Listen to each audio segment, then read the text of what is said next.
right, everybody. Thank you for showing up at 9:40 a.m. I know it's not easy.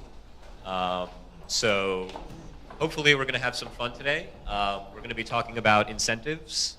First, about a way in which I think ETH's incentive model is slightly broken, and how we use that to create something that might actually be useful for users and gain some insight into the system.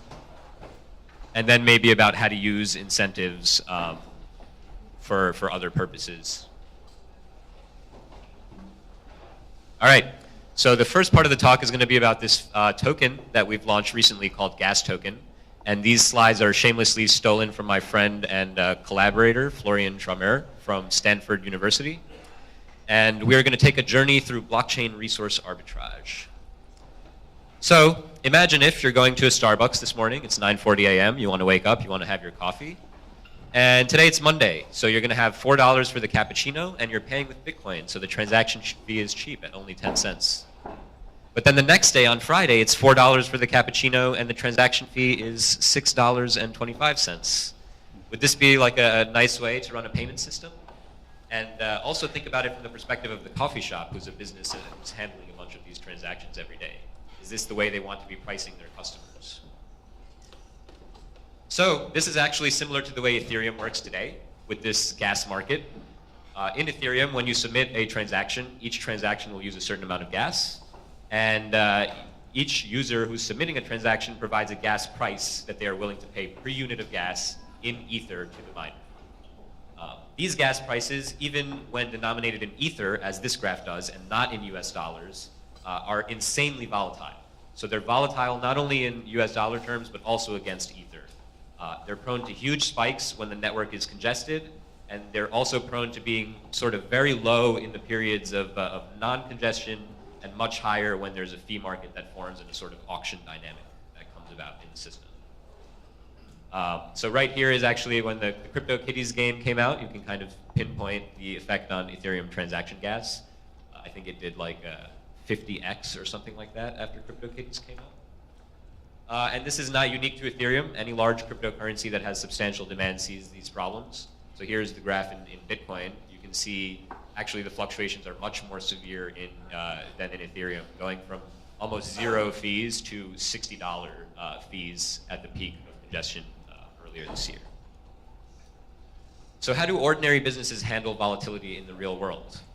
Well, generally, you either stock up when prices are low and acceptable to you, or if you don't have a physical warehouse where you can maybe store the oil and the other resources that your businesses need to survive, you buy financial instruments that are sort of derivatives of these underlyings. And there's a rich industry and a rich market that's come around these derivatives and other instruments, including the Chicago Mercantile Exchange, which is sort of the American center for this kind of activity. And these services do provide value to businesses that, say, depend on the price of resources and want that to be predictable rather than unpredictable when they're planning investments or something like that. But how do you do this in ETH? There's no way to actually buy gas. There's no way to hold gas. There's no way to buy a gas future. There is no way to speculate or stockpile transaction fees. And even deeper, what are the actual resources that we're talking about here? So what are the resources that people are paying for when they submit a transaction to a miner? So Gasp Token is one very crude attempt to begin to answer this question. And it's a token that allows you to stockpile and trade Ethereum gas. So when you hold one Gasp token, you're essentially holding on to some quantity of gas in the Ethereum system. This is joint work between myself, Lorenz Breidenbach at ETH Zurich, Florian Tramer at Stanford, and advised by Ari Jules at Cornell. So in a nutshell, the way Gasp Token works is it takes advantage of this property of Ethereum's mechanism, cryptoeconomic pricing mechanism called the gas refund, which offers you a refund for either releasing contract storage, so deleting something that was previously stored in contract state, or destroying contracts. So if you have a contract that's being stored by all the nodes and you run a self-destruct operation, the user will receive some gas refund. This was originally intended to incentivize people to do the right thing and clean up after themselves. So destroy your contracts and clean up your storage if necessary to avoid bloating the system and making people store your sort of profit forever. Unfortunately, how many people in this room have developed a smart contract? How many people have included a functionality for cleaning up storage or contracts later using either self-destruct or S-Store0? Wow, that's actually more than I expected. So generally, if you look at contracts on the network, a lot of people aren't taking advantage of this refund because it's maybe too small and too difficult to claim to be significant. But it does sort of allow us to create this gas token instrument. So the way gas token works is that when gas price is low, it stores things in the Ethereum state. You can think of it as just writing ones to the state when gas is low, or it creates contracts. So there are two different versions of gas token. We'll talk about that in a second. And when gas price is high, it deletes this state and claims the refund. Now, because the refund is denominated in gas, this refund happens at the higher gas price and is worth more ether than was essentially spent to originally pay for the gas. So this isn't a way for users to make money because you don't actually get refunded ether. You just get a discount on future transactions. But this is a way for people who are doing super high gas transactions to save money. So often when you have an ICO or you have a decentralized exchange, you have actors front-running the system, you have this sort of bidding war on gas where people compete on how high they can get gas and how quickly they can get included into a miner's block. We've seen this with some ICOs where people have paid up to $600,000 in gas fees on a single transaction. And we've also seen this in practice with Ether Delta arbitrage, for example, where there's a market of many, many arbitrageurs who bid up the gas sort of up until the point where it's no longer profitable to do the arbitrage. So for these kinds of uses, it's absolutely profitable to do this scheme, and the refund can pay for up to half of your transaction fee. This is just kind of a property of the system. So an example, so, oh, this animation got messed up. When gas is low, let's say the regular gas price on ETH gas station is 1 Gwei, you store 10 words of storage, which costs you 200,000 gas, and let's say around 20 cents. When gas is high, let's say 40 Gwei, or you want to do a juicy transaction to buy into an ICO or front run someone, you free those 10 words you stored earlier and also do whatever else you wanted, like let's say breed your kitty. And then you get this refund of 125,000 gas, half of this transaction, but you get it at this higher 40 Gwei gas price instead of at the 1 Gwei that you bought it at. So really the value that you're saving on this transaction is $9 for the original expenditure of 20 cents.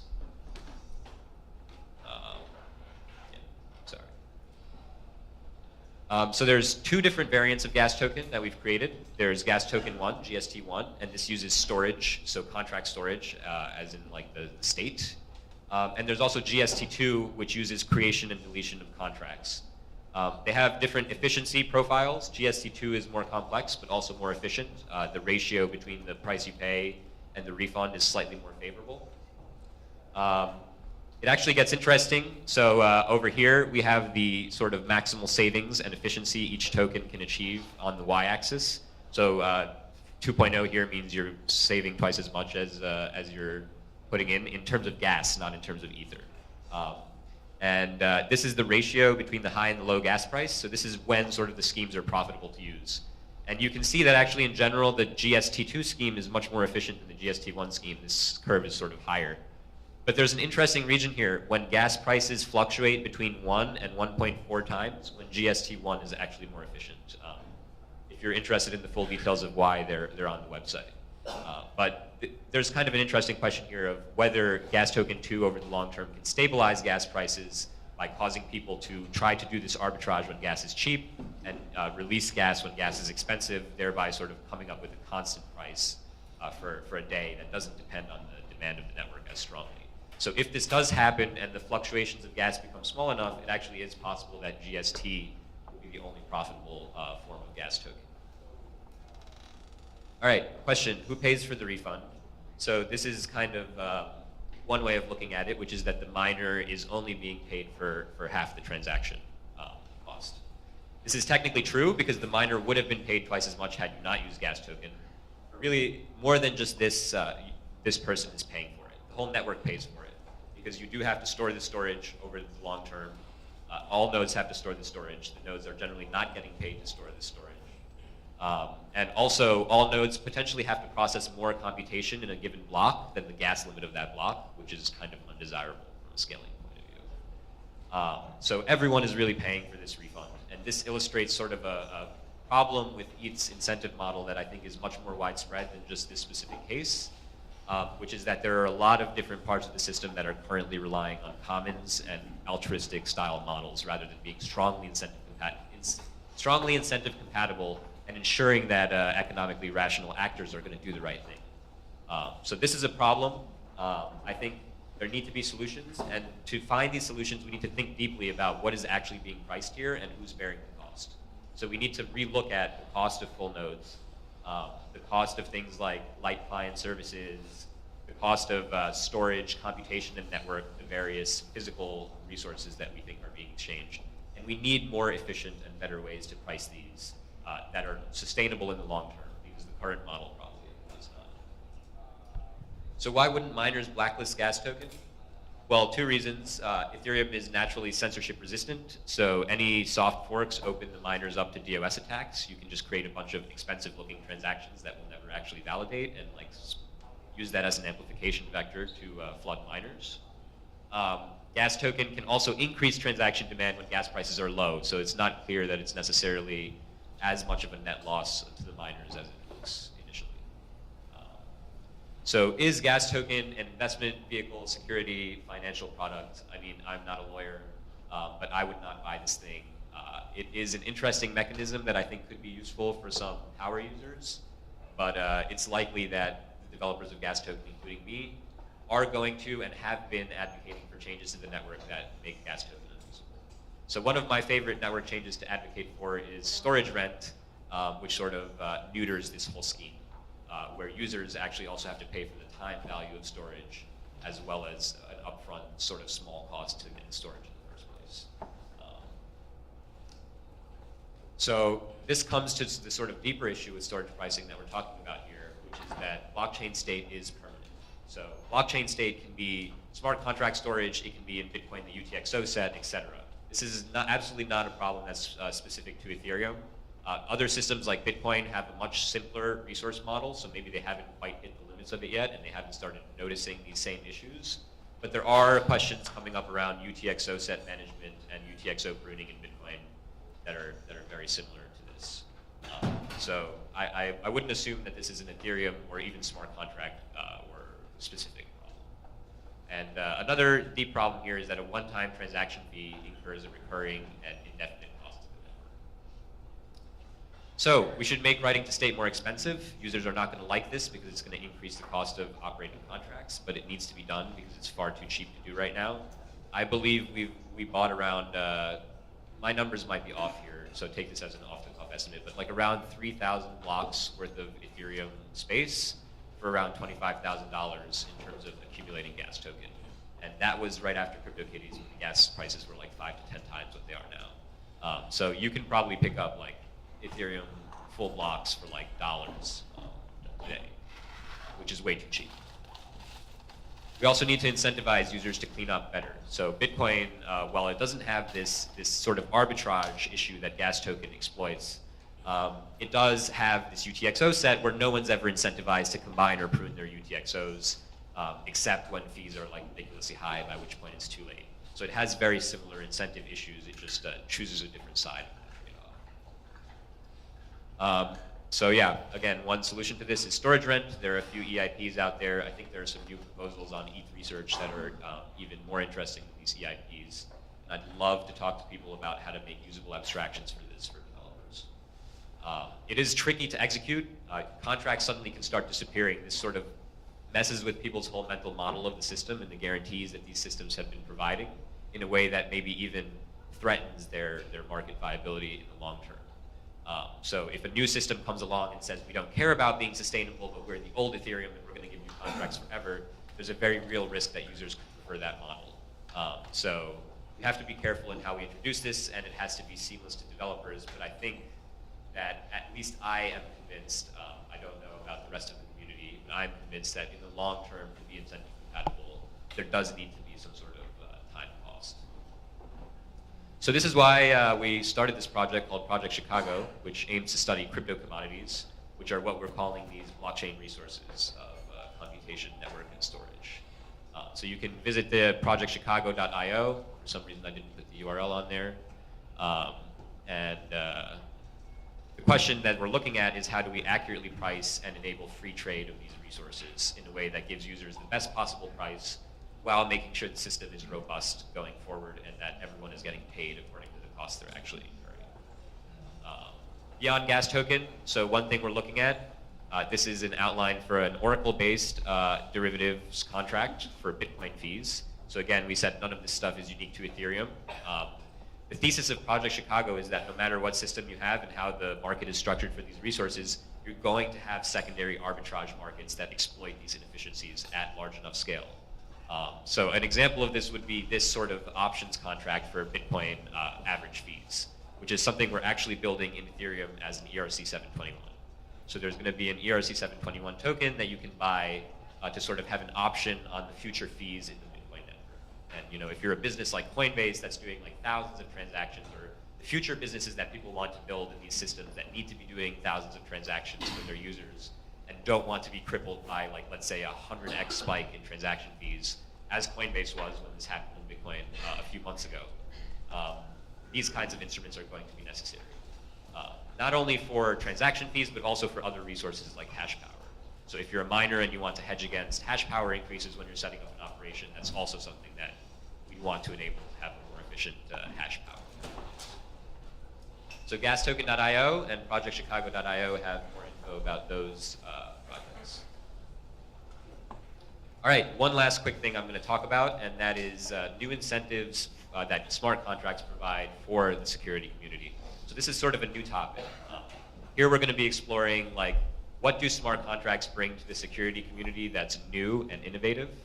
This is a point that I wanted to make in my presentation yesterday, but didn't have time to, so we're kind of switching gears a little bit. So what's really cool about smart contracts for the security community?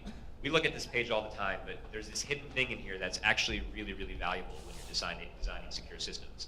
And that's this exact balance of how much the contract is worth. That gives you the exact value to an attacker that a contract would be worth to attack, approximately in some model, and also gives you sort of an estimate of the security level required for the contract. So this contract with 0.000000048 Ether probably doesn't need a lot of security.